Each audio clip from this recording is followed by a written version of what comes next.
অন্যদিকে চলতি মাসে ডিসেম্বরের শেষ সপ্তাহে শাহ নাড্ডা সফর, সাংগঠনিক বৈঠকে রাজ্যে আসতে পারেন বিজেপির সর্বভারতীয় সভাপতি জেপি নাড্ডা, আসতে পারেন অমিত শাহ। কেন্দ্রীয় স্বরাষ্ট্রমন্ত্রী অমিত শাহ, বিজেপির সর্বভারতীয় সভাপতি জেপি নাড্ডার বঙ্গ সফর ফের। বছর ঘুরলে লোকসভা নির্বাচন, তার আগে সাংগঠনিক বৈঠক সারতে আবারও রাজ্য সফরে অমিত শাহ জেপি নাড্ডার কর্মসূচির খবর। দিল্লি থেকে এই খবর নিয়ে ইন্দ্রাণী দাশগুপ্ত ফোনে রয়েছেন। কি জানতে পারছো এখনো পর্যন্ত ইন্দ্রাণী?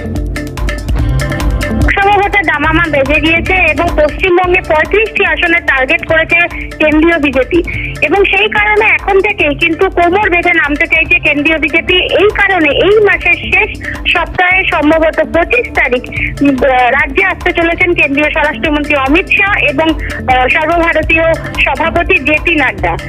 বিজেপি কর্মসমিতির বৈঠক হবে এবং সেখানে বঙ্গ বিজেপির শীর্ষ নেতৃত্বরা যেমন উপস্থিত থাকবেন, তেমনই কিন্তু উপস্থিত থাকবেন পর্যবেক্ষকরাও এবং এই বৈঠক যথেষ্ট গুরুত্বপূর্ণ হবে। মূলত এই বৈঠক থেকে লোকসভা ভোটের রণকৌশল চূড়ান্ত করবে বঙ্গ বিজেপি এবং সেই রণকৌশল তুলে দেওয়া হবে অমিত শাহ এবং জেপি নাড্ডার হাতে।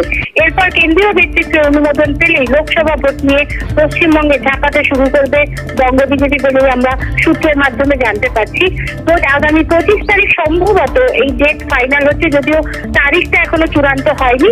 তবুও এই মাসের শেষ সপ্তাহে পশ্চিমবঙ্গে আসার সম্ভাবনা রয়েছে কিন্তু জেপি নাড্ডা এবং অমিত শাহ।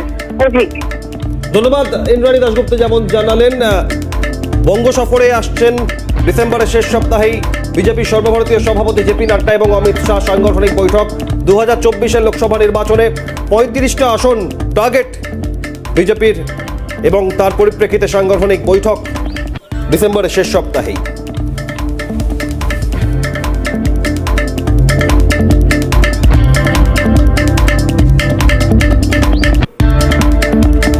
বঙ্গ সফরে আসছেন অমিত শাহ জেপি নাড্ডা। 2024 লোকসভা নির্বাচন টার্গেট, তার আগে ডিসেম্বরের শেষ সপ্তাহে অমিত শাহ জেপি নাড্ডার বাংলা সফর।